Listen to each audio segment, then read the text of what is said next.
Nous sommes en train de travailler sur un ouvrage, un inventaire de la biodiversité du port, la faune et la flore, comme on a fait en fait il y a 20 ans.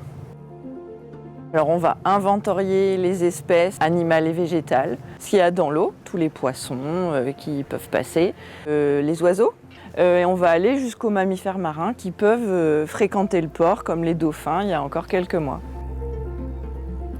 Plusieurs plongées là sont organisées par le Subaqua Club de La Rochelle afin de nous enrichir en photos pour pouvoir décrire les espèces qui sont sous les pontons. Leur état de santé aussi a été étudié déjà depuis 20 ans, donc on va recenser aussi toutes ces publications scientifiques pour enrichir cet ouvrage.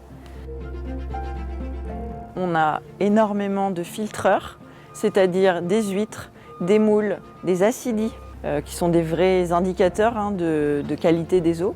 Et toutes ces espèces qu'on dit ingénieurs vont permettre aux espèces mobiles de venir se nourrir, se protéger, se reproduire.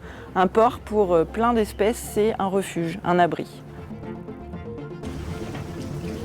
L'Université de La Rochelle, depuis maintenant 5 ans, prend des photos tous les ans pour ensuite les faire analyser par l'IA.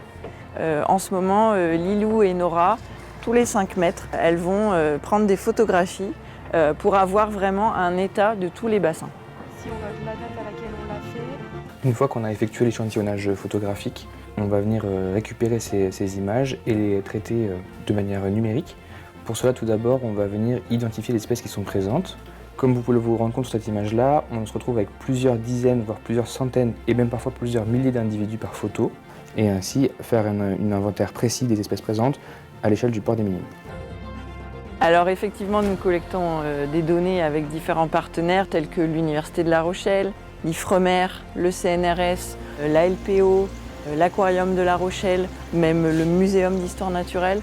Et on a passé un cap supérieur, on va essayer de développer la biodiversité au sein du port. Un collègue a eu l'idée de construire des pondoirs à sèche et ça fonctionne très très bien. On a plein d'œufs de sèche sur ces bouts de flottants. Donc cet ouvrage sortira le 8 juin 2026 pour la Journée mondiale des océans, avec un inventaire scientifique bien complet et avec aussi beaucoup de sensibilisation. Tous les bons gestes que les plaisanciers peuvent faire quand ils utilisent leur bateau, quand ils sont sur le port, quand ils se promènent autour du port pour préserver ces espèces.